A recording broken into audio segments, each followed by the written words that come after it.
galera! Está começando o nosso Se Liga Aí. E hoje o programa está recheado de coisas boas, não é mesmo, Paulo? É isso mesmo, Jennifer. A gente começa falando sério sobre depressão no Censurado. E logo depois é o momento de você saber mais sobre psicologia no Pro Futuro. E tem Marcos Ebert fazendo a gente se divertir muito no Cê Acredita. Se liga aí!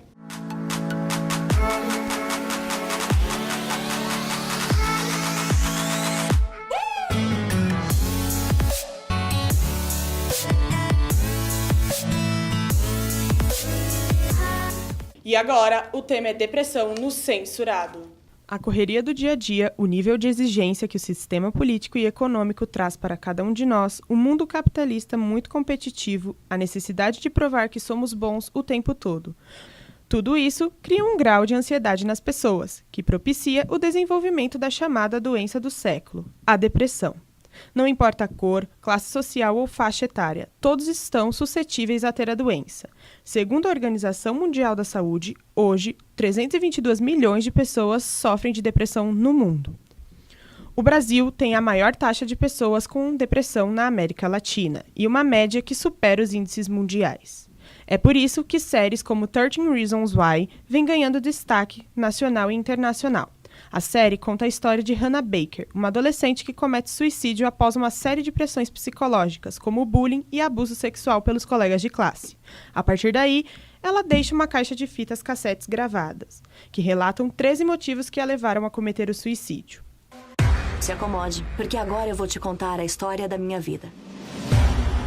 Especificamente, por que minha vida chegou ao fim. E se você estiver escutando esta fita, você foi um dos motivos. Outro assunto que chamou a atenção do mundo foi o jogo Baleia Azul, de origem russa. O jogo acontece através das redes sociais com o monitoramento de um moderador, que distribui e propõe 50 desafios de característica violenta. 4 crianças foram levadas a uma delegacia de Goiânia depois de uma denúncia de que estariam participando do jogo conhecido como Baleia Azul. E é o caso, por exemplo, de um tal de... Você já ouviu falar? Num tal de um desafio da baleia azul. Ô, Ana, eu vi essa semana essa história, ficar apavorado com esse O negócio. senhor ou a senhora já ouviu falar disso? Fazer desenhos com navalha no próprio corpo, cortar o lábio e escrever o nome do grupo com a faca na mão fazem parte da lista. O desafio final é tirar a vida. Assim que o jogo se inicia, não é permitido sair, e os administradores ameaçam os que pensam em desistir. Em entrevista ao Se Liga Aí, o professor de psicologia, especialista em depressão da Universidade de Mogi das Cruzes, Alberto Aleixo, diz que a depressão é uma doença grave e que demanda cuidados. Segundo ele, a medicina considera a depressão como uma doença recorrente, que pode acontecer em vários momentos da vida do indivíduo. Normalmente, caracteriza-se pela alteração de humor, ou seja, a pessoa fica muito triste, perde o interesse por atividades do seu dia a dia. Quem sofre com a doença ouve constantemente frases como lute mais, não desista, saia de casa. Isso é frescura, logo vai passar. O tema acaba sendo levado em tom de brincadeira e tudo isso vira uma grande bola de neve. A verdade é que a depressão é um assunto sério e merece ser tratado em vários ambientes. Força que uma hora acaba. Não tenha medo de enfrentar os seus demônios, eles não são maiores que você e vai ficar tudo bem. E por causa da relevância do assunto, esse é o tema do nosso programa de hoje, que você confere agora. E é por isso que hoje nós trouxemos aqui a Débora, que é estudante de psicologia do 5º semestre, e a Tamar, que é psicóloga. E a gente vai começar com você, tudo bem, Tamar? Tudo bem. Para começar, a pergunta, o que é a depressão? Então, a depressão, ela tem 3 vertentes. Ela pode ser um estado mesmo, que a gente fala um estado de tristeza ou estado depressivo. Pode ser um sintoma, ou pode ser o que a gente vai falar hoje, uma doença ou uma síndrome. Todas as pessoas estão sujeitas a ter depressão? Sim, qualquer pessoa está sujeita a ter depressão. Tem estudos falando que tem probabilidades genéticas em ter depressão, mas qualquer pessoa pode ter ao longo da vida. E essa probabilidade genética só aumenta as opções, as probabilidades das pessoas possuírem depressão. E quais são os principais sintomas apresentados pela pessoa no início da doença? Apatia, insônia ou excesso de sono, disfunções na alimentação, ou come muito ou come pouco, pensamentos suicidas, são frequentes também, nos primeiros estágios da depressão, e só. E Débora, de que forma o tratamento com foco no cuidado paliativo pode ajudar o paciente? O cuidado paliativo ele é sempre importante, tanto na prevenção quanto na promoção da saúde, porque as pessoas elas têm medo e têm preconceito daquilo que elas não conhecem. Então é muito importante a gente falar do cuidado paliativo sempre em qualquer doença. E Tamara, é muito difícil reagir à depressão, né? Por que dessa dificuldade tão grande? Então, pelos sintomas que a gente pontuou, né? A pessoa já se encontra desmotivada, não tem vontade de fazer nada, desde o início do quadro depressivo. Então, é muito difícil para a pessoa sozinha buscar o tratamento e ter essa atitude de reagir ao quadro depressivo. Entendi. Uma das depressões mais comuns que a gente ouve falar é a depressão pós-parto. O que causa essa depressão? Em geral, os hormônios mesmo, a alteração hormonal, né? Causa a depressão pós-parto.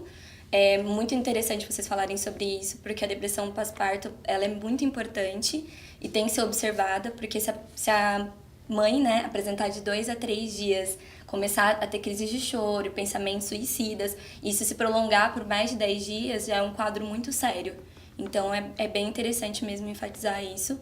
E ela pode ser apresentada em geral por questões hormonais, questão de rotina, mudança de corpo e entre outras coisas. E por que a depressão ainda é considerada um tabu na sociedade? Então, a depressão ainda é considerada um tabu socialmente porque as pessoas não acreditam que exista depressão. Então, elas enfatizam muito, a pessoa está fazendo caso, a pessoa está fingindo, isso é drama. E realmente a depressão é uma doença, pessoas morrem por estarem no quadro depressivo, então é muito importante que esse tabu seja vencido socialmente. Na minha família teve um caso e realmente as pessoas não acreditam mesmo, algumas pessoas. Débora, existem vários estágios de depressão. E mesmo no estágio avançado, os cuidados paliativos podem ajudar a pessoa? Como pode estar sendo realizado para ajudar a família também? Bom, o cuidado paliativo ele é sempre importante, independente da doença, porque a gente tem que conhecer para a gente se sentir mais seguro. Porque, às vezes, o que o doente precisa é de afeto.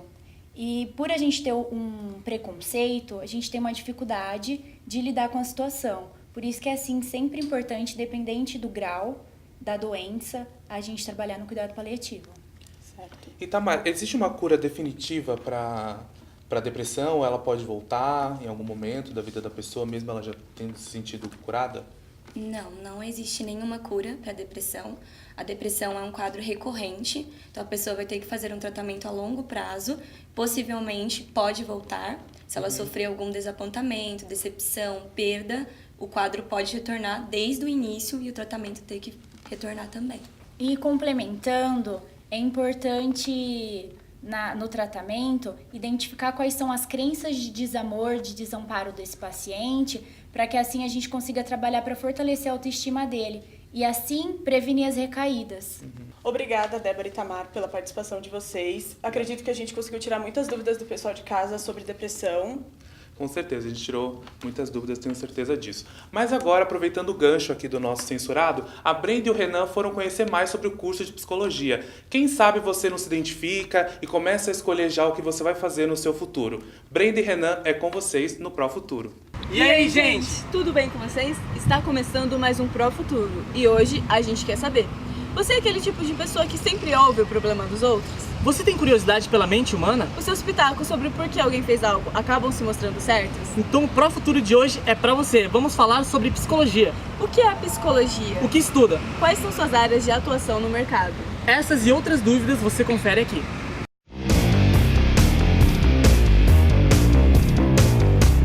Bom, agora nós estamos aqui na Universidade de Mogi das Cruzes com a coordenadora do curso de Psicologia, Ana Cristina, para esclarecer algumas dúvidas. Olá, Ana, tudo bem? Tudo bem. Então, para começar, eu gostaria que você desse uma breve definição sobre o que é psicologia.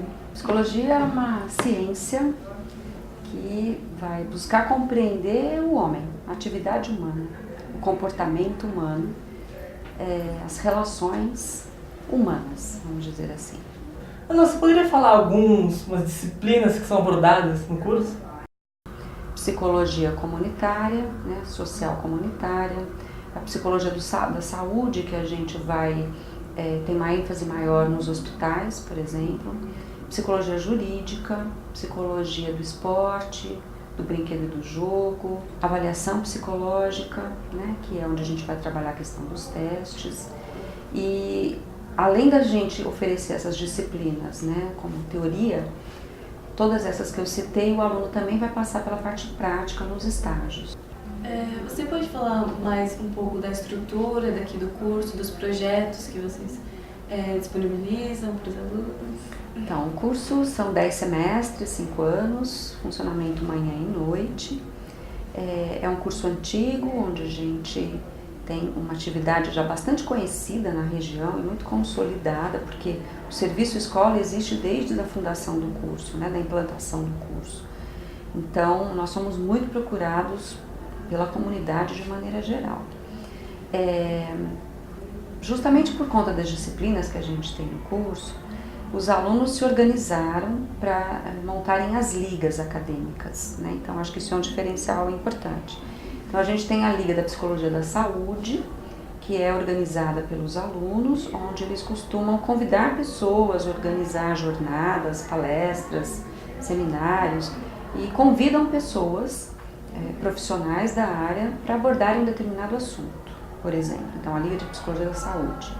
A gente tem a Liga de Psicologia da Análise do Comportamento, né, que é uma outra vertente da psicologia, que funciona da mesma maneira, com jornadas, com oferta de cinema. Então, a gente costuma trabalhar muito com filmes, a apresentação de filmes e depois a discussão dos professores com os alunos daquele filme, né? Sempre filmes, claro que dá para fazer uma leitura bacana aí para psico.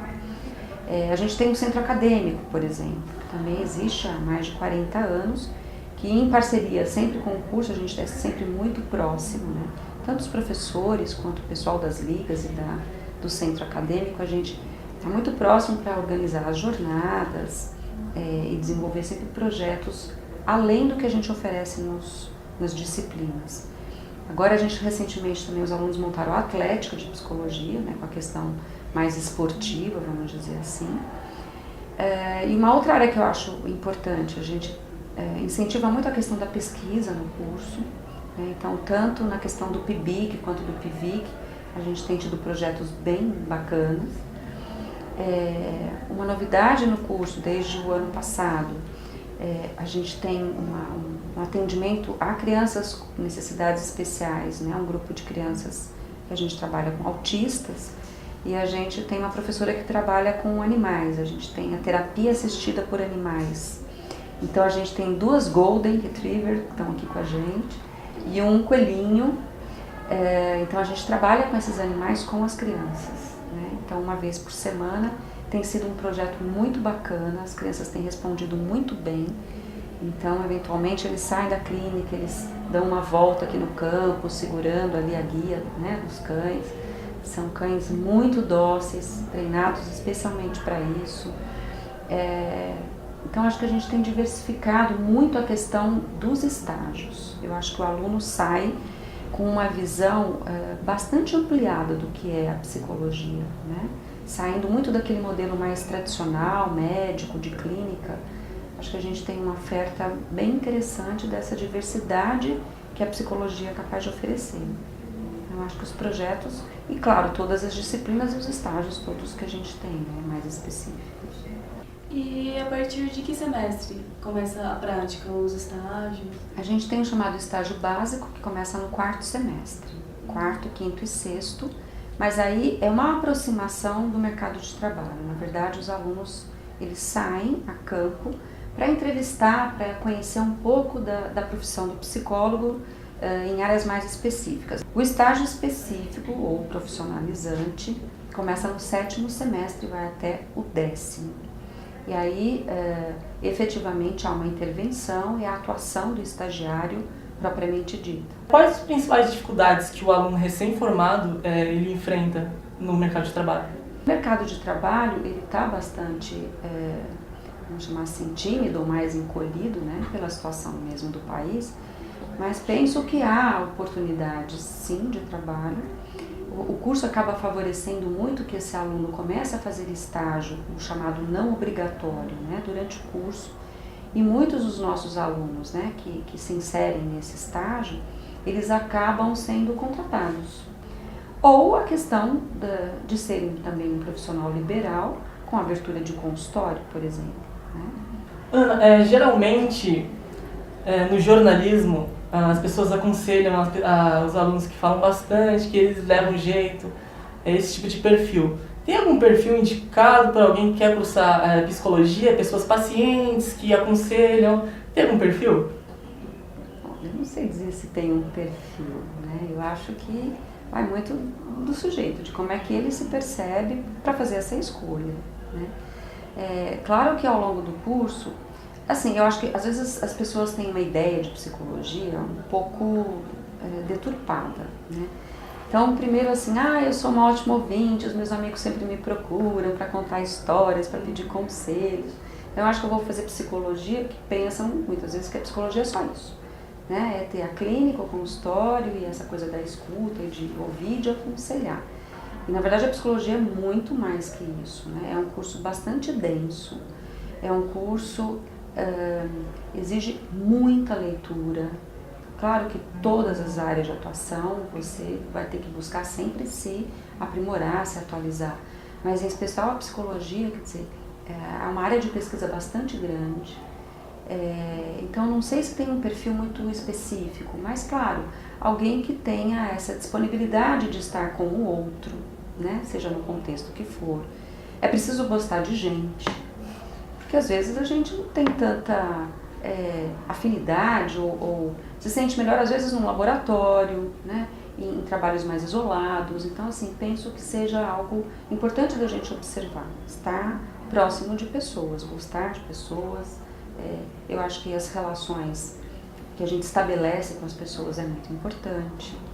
E, basicamente, independente do perfil ou não, o que a gente diz é que o profissional da psicologia ou o aluno de psicologia em especial deva fazer terapia. Isso desde o primeiro semestre a gente orienta para que os alunos busquem fazer terapia. Nada como o autoconhecimento, né, para poder depois dar conta do outro. Claro que a terapia, sendo psicóloga, a gente aconselha para todo mundo. A terapia sempre faz bem, em qualquer época. Independente de eu ter um grande problema, mas é um autoconhecimento, né? Mas penso que o perfil seja um pouco por aí. Como é que eu me sinto nessa relação, como é que eu me vejo atuando muito com pessoas, seja num trabalho em equipe, seja no consultório. Eu acho que passa por aí. Ana, para encerrar, qual o seu conselho para aqueles que estão querendo cursar psicologia? Eu acho importante, primeiro, buscar informação a respeito do curso, né? Seja na instituição que for, eu acho importante acessar a grade curricular dos cursos. Que disciplinas eles vão se deparar? Uma outra questão importante é a questão da terapia, porque muitas vezes a pessoa procura o curso achando que vai resolver alguns problemas, como se fosse fazer uma autoterapia, né? Isso não existe. Conversar com profissionais da área, entrevistar psicólogos, buscar conversar com psicólogos, professores, se for o caso no UMC, procurar a coordenação de curso para conversar, tirar dúvidas. A gente está sempre, né, aberto e disponível para conversar, muitos dos nossos professores também, para tentar sanar, né, o máximo possível de dúvidas, para fazer essa escolha. Na verdade, acho que não só para psico, né, para fazer a escolha, porque é uma escolha muito séria, né, são muito jovens, quando a gente é muito jovem quando faz essa escolha, a gente fica sempre imaginando, nossa, tem que fazer uma escolha para o resto da vida. Então, não tem que ter esse peso também de o resto da vida. Né? A gente está aí também para mudar, para ser flexível. Às vezes eu posso ter uma atividade profissional, isso não impede que eu tenha outra, que eu seja psicólogo, que eu goste de fotografia, que eu seja médico, que eu seja motoqueiro, enfim, né? que eu faça escaladas. Nada está engessado. Né? Então acho que é importante a gente não se sentir tão pressionado. Eu sei que muitas vezes a família também pressiona, né? Assim, você tem que escolher, mas é muito precoce, né? E um dado que eu acho importante é de 20 a 25% aí de todo mundo que entra na universidade, independente do curso, desiste no primeiro ano, porque identifica que não é aquilo que quer fazer. Então, eu acho que isso é importante considerar também. Então, Ana, muito obrigada pela participação. Eu acredito que você esclareceu muitas dúvidas do pessoal de casa. E se vocês quiserem mais informações sobre o curso, é só ligar no telefone que está na tela da UMC. E também, você quer deixar algum contato? Quero agradecer a vocês pela oportunidade de a gente poder falar do curso. Quem tiver interesse ou quiser passar e-mail, meu e-mail é anacristina@umc.br e o nosso telefone de serviço escola 4798-7133. E aí, Brenda, agora sim deu para entender bastante sobre psicologia, né? É mesmo, Renan, deu para esclarecer muitas dúvidas sobre essa profissão tão bacana. Mas se você ainda não se identificou com o curso, não tem problema. Nos próximos programas vamos falar sobre outras profissões. Então é isso, pessoal. Até a próxima. É com vocês no estúdio. Valeu, pessoal! Este quadro realmente é muito interessante para quem ainda está na dúvida do que cursar na faculdade. Muito interessante mesmo. E daqui a pouco a gente tem Marcos Ebert fazendo a gente se divertir muito no Cê Acredita. A gente volta já!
Salve galera, tá começando mais um Cê Acredita, o quadro que mostra o que acontece de mais bizarro na televisão brasileira. Eu sou o Marcos, tô aqui com o Ebert. E aí, Ebert, tá se sentindo à vontade aqui no programa? Cara, à vontade eu nem posso ficar, né? Porque o horário não permite e eu posso ser mandado embora pelo diretor. Ué, mas é aquela tal liberdade de expressão que eles falam? Liberdade de expressão só existe pra chefe. Ah, isso me fez lembrar até do Silvio Santos. O cara fala com os funcionários dele da maneira que bem entende, em plena rede nacional, não tá nem aí. Que história é essa, mano? Você não chegou a ver o vídeo dele dando uma bronca na Raquel Sherazade em pleno troféu imprensa? Não. Então roda aí. Você começou a fazer comentários políticos no SBT e eu pedi para você não fazer mais, né? Porque não pode fazer não, porque você foi contratada para ler notícias, não foi contratada para dar a sua opinião. Se você quiser fazer política, compra uma estação de televisão, vai fazer por sua conta, né? É, irmão, nesse país manda quem pode e obedece quem precisa, ó, do faz-me rir, né? Se bem que não deveria ser assim, né, mano? A gente é jornalista, tá lá no calor do momento, pum, escapou uma opinião. Falando em escapar, quem deixou escapar algo no lugar e na hora errada foi o pastor Everaldo. Pior. Roda aí no VT. No mundo real, as concessões que o senhor será obrigado a fazer para obter o apoio necessário para realizar essas mudanças todas, essas concessões vão descaracterizar completamente as suas propostas, candidato. O senhor sabe disso.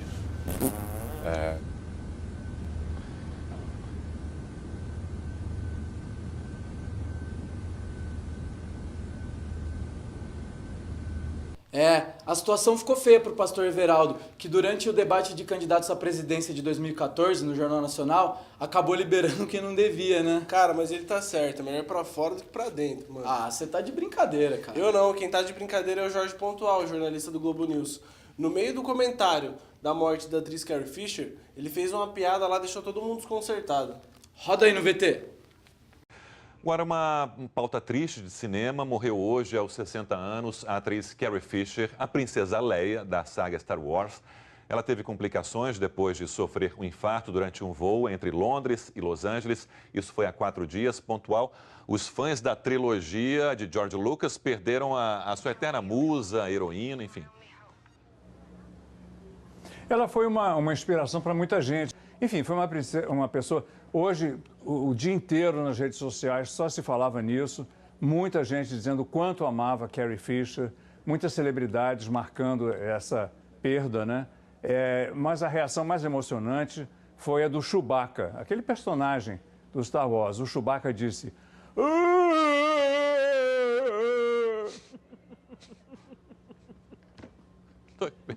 Muito triste. Jorge Pontual, jornalista renomado, fazer uma coisa dessas... Ah, tá de sacanagem, né, Herbert? Ô, Herbert. Oi. Olha pra mim quando eu tô falando com você. Tô olhando o pessoal de casa, pô. Só porque tá na televisão, tá achando que é bonito ser feio. Feio é ir no programa da Ana Maria e ainda levar um esculacho da apresentadora. Igual a Anitta nesse vídeo. E por que deixa ele sofrer, hein? E olha pra mim quando a gente fala que não, aflição... Ah, é porque eu fico olhando pra galera. É, mas então, você olhando pra mim, você tá olhando pra galera toda. Então tá.